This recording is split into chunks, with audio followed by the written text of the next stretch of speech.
โอ้ยลายยางฮะปัญญาด้วยเฮ้ยแม่ยังรัดเกินนี่ยังได้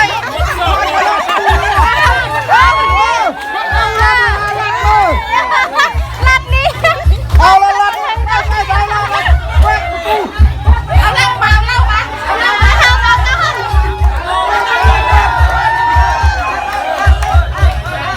เอาไปก่อนเอาเล่ามาอีกทีบอกก้อยได้เจ้ามาเล่นเจ้าให้บอกก้ามาได้อย่าเข้าไปนะใจเด้อไปใส่แม่นี่ค่ะไปนอนไปซะ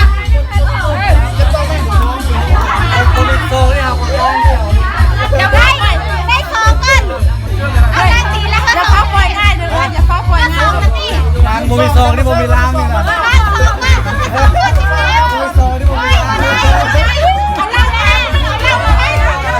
ยืมซองนี่มาก่อนมายืมซองนี่ก่อนกลางคืนมาให้อีกก็ได้นะ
ไปยืดทางเนื้อพี่แม่จูงไปทางเนื้อ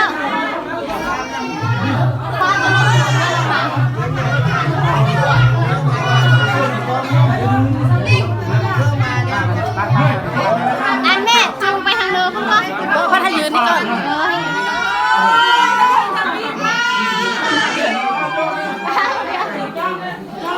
มาวันนี้นะยังบ่ได้เอามาตี้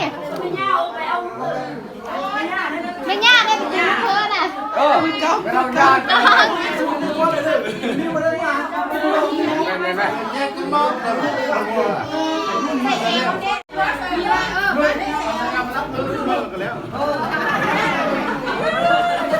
จับเป้าเด้อเราญาติเลยเราดองกันอ่ะเราดองไปจูงลูกเพื่อวะเดี๋ยวแล้วจูงมาเต้นทางเดินฮัน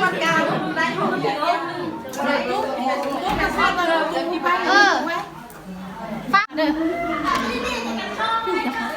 อย่าลืมเด้ออันนี้เนาะทุกคนกำลังจิจูงไผ่ออกไปแล้ว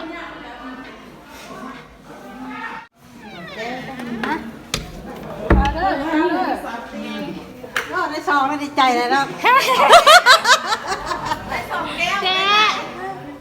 ตอนนี้กากำลังไปจูงไพ่ออกมาแล้วเนาะทุกคนจะได้อันแก้วเยอะนะมาจูงลูกไพ่ออกมาแล้ววันนี้นะมาจูงลูกเพื่อแล้วลูกเธอเด้อตัวปลาเป็นทำมันก่อนนะกบอยู่นะลูกมันนี่มาทางหน้านี่มา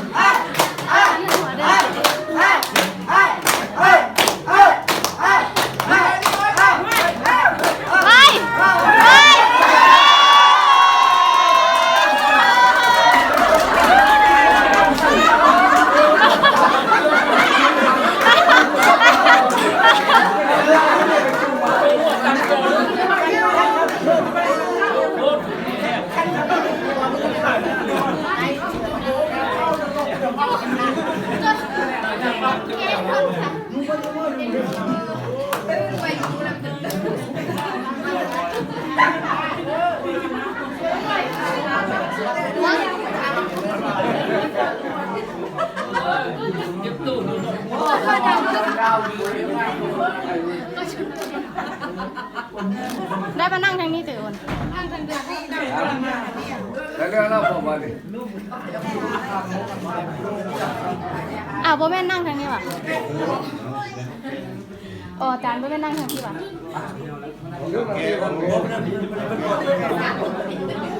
เราร้องเจ้าหน้าที่มาดิ ดีใจแล้ว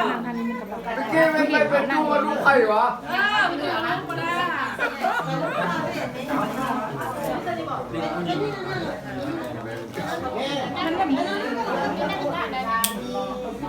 สั่งเลยสั่ง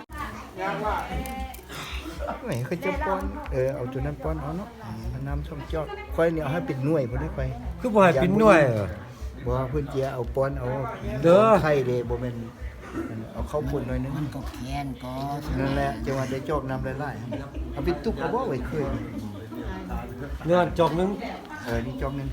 จอกน้ำเด้อ สาธุสาธุโมตัสสะภะคะวะโตอะระหะโตสัมมาสัมพุทธัสสะนะโมตัสสะภะคะวะโตอะระหะโตสัมมาสัมพุทธัสสะนะโมตัสสะภะคะวะโตอะระหะโตสัมมาสัมพุทธัสสะสี่สิทธิภาคพรไก่สังวรไก่ตาตาผักแม่นไก่เสื้อสาด เอาไปเขาเลย สัญญาเป็นไข่คัน จุกหน่อยนะ ไก่อันนี้แล้วบ่แม่นไข่ล้างบ่แม่นไข่ย้ายบ่แม่นไข่ซื้อบ่แม่นไข่ขายในท้องตลาดมันแม่นไข่นักบาทเสื้อสาดไข่แต่ถ้าขวัญเอาว่าหาเรือหมูผู้รู้สภาพกำลังนักที่วิติอย่างนี้เป็นข้าวก็เป็นผู้เท่าจึงแบ่งไข่นี้เป็นสองตามทำนองโบราณแต่งไว้ให้ได้ป้อนข้าวไข่ส่วนนางพ่อจะแบ่งแทนดีใส่มือเบื้องซ้ายให้เท้าได้ป้อนไข่นางพ่อจะบีใส่มือเบื้องขวาให้นางได้ป้อนไข่เท้า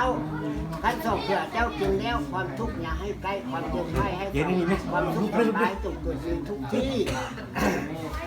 เว้นทำแก้วให้ไหลเข้ามาโฮมเข้าอยู่เล่าให้ล้นเกลือเกลือเนี้ยเกลือเจ้าเป็นก่อเป็นเมียอย่าสุได้ปะห้างเกลือเจ้าได้สุขอยู่สร้างที่ทอดที่ทานจงอยู่สุขสำราญกินทานอย่าให้อายุได้ฮอดหอยยืนเสียราคาจะตะโลธรรมาวัฏติอายุมันเป็นขับพลังดำเนินเบื้องซ้าย เปล่าได้เปล่าได้เพิ่นสิบอกก็ได้เดี๋ยวเราไปนับก้อนไว้เดี๋ยวเอาตึมซ่องกอกหมดเลยเด้อเอาเพิ่นสิบอกดอกนั้นเบื้องขวามือขวาปอนไข่อ้ายบัดนี้ไขว้กันบาดนี้ไข่พวกนี้ เอามือขวาปอนไข่อ้ายมือไข่ปอนไข่น้ำเอา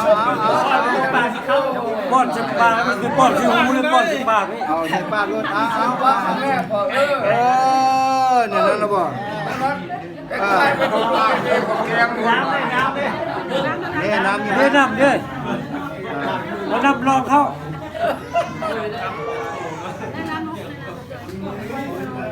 หม้อผ่อนบ่ได้เอาอันนี้บ่เจ้าอ่ะ ยังเขาแบบไปนี่นั่นน่ะ เอาเจ้าก็เอาก้อนเนาะเอาแล้วจริงฮะเจ้าแล้วบ่เนาะบ่อ่ะ อันนี้เอาไป แปลงให้เจ้า สลัดนี่บ่พรนี่สลัดนี่เพิ่นให้กินเหล้าเปิ้อสิไปให้แต่เคยบ่เป็น ช่วงยังไงเอาบางช่วงบางว่ะบางนึงโอ้ยเนาะแค่นี้ก็เย็นบ่ยักสุดเลยคันรถจกนี่ยอมมารับ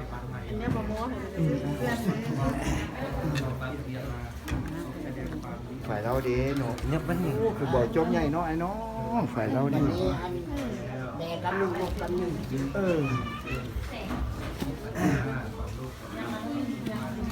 สาธุสาธุนะโมตัสสะภะคะวะโตอะระหะโตสัมมาสัมพุทธัสสะนะโมตัสสะ ได้อีกแล้วผู้ละจอกอีกแล้ว พระข้าวโตอะระหะโตสัมมาสัมพุทธัสสะสิ่งเกิดกันข้าเจ้ากล่าวตำนานนิทานไปเล่าความผู้เฒ่าคนว่าคุณถึงเป็นคนลุงคนจามาแต่พ่อแต่แม่เป็นความเฒ่าความแก่มาแต่เพิ่งห่อข่าวเป็นความยมคงยาวมาแต่เพิ่งมาอีกหัวนำอันนี้มันน่าห้องถึงก็ทั่วจักรวาลเป็นนิทานต่อไปพระนะองค์พระพุทธังองค์พระธรรมังองค์พระสังฆังองค์ทั้งการน้ำอันนี้เป็นน้ำสกิดก็จะมีเถิดเท้าน้ำหัวหน้าเขา เนี่ยเครื่องนี้เนี่ยมันจะม่วงรับสมนั้น ก็จะวิถึงเมืองกันได้ก็จะเจ้าของมันขึ้นต่อก็จะวิถึงเท่าไม่เท่านั้น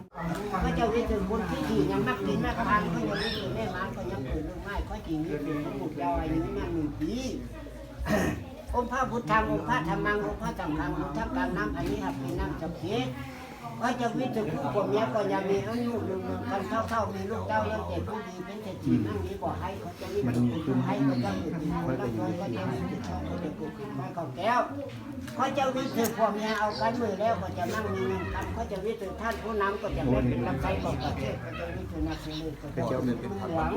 เขาจะวิถึงพวงนักเรียนก็จะได้ปีนี้ผู้น้อยเขาจะวิถึงไปข้าวไปเกิดเป็นนายก็จะมีทานผู้น้อยก็ยังเกิดเป็นใหญ่เป็นโตเขาจะวิถึงข้าจับครูได้ตัวน้อยก็จะเกิดเป็นท่านแก่ผมอ่านเรื่องนี้บัตรคาถาว่าเป็นว่าได้ขึ้นจากตารางไปลงทะเบียนมาไว้ว่าค่อยคิดคือคิดวันที่9เก้าวันเดียว เมื่อกับพุ่งจะสู่ควันแล้วเนี่ยว่าคนไทยนะ อันนี้คันไปมาเที่ยวได้แล้วผมด้วยนะไปตั้งเขาไปยังว่าลูกอยู่อย่างมือเลยแล้วเขาจะยังได้กับผมว่าเขาจะยังได้เมื่อก่อนเมื่อก่อนถึงห่วงมันทราบจังหวะจะเป็นมันบ้าแล้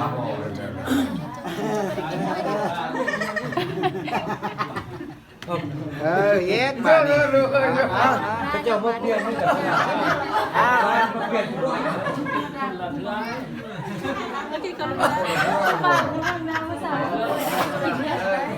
ยับเซย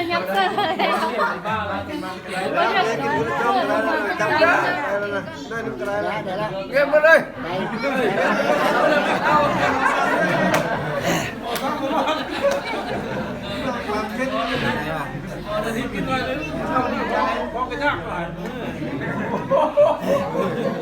แล้ววันนี้อันน่ะวันนี้อันน่ะหาสิ่งที่พระพรนำเท่าแล้วแก่เอาเมื่อพักผ่อนเมื่อพักผ่อนแล้วจะให้เขาไปย้ายบ้านจะจะพูดลุงตาสมบัติสมบัติ พอยักทายหัวน่ะอยู่แม่ไหนแต่ว่าแล้ว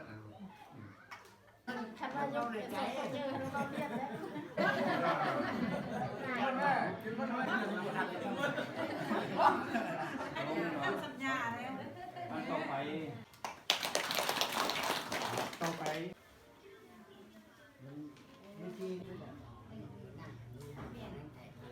มาทางนี้นะมานี่ละน้ำเสียยังพูดเสียยังบาปเกินยัง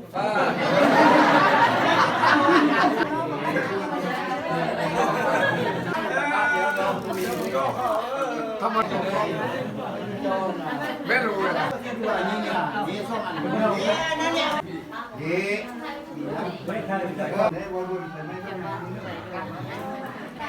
การให้จับอะไรครับ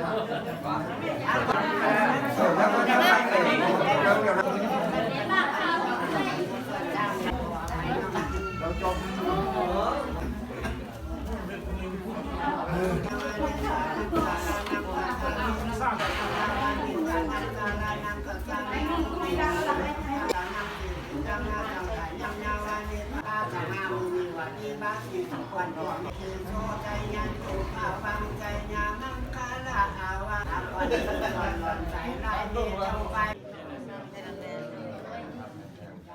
ก็ว่าเป็นอย่างนี้เด้อชุด2ตัวเมียให้ฝากดินฝากกันมีแต่พอนึงคนกับพ่อผู้เดียวแม่ผู้เดียวเขาอยากให้เจ้ากินแบบนี้นะลองมือ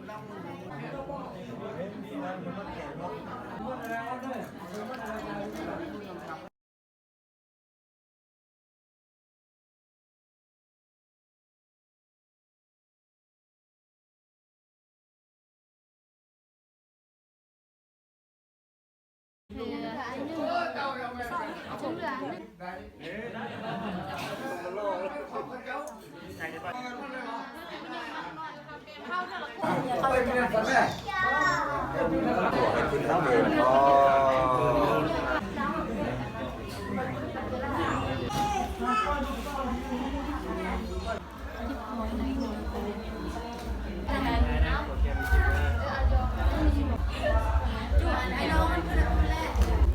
ให้พวกกับพวกว่าพวกตัวแม่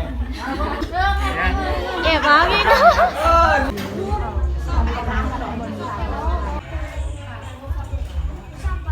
เอาไปดูดู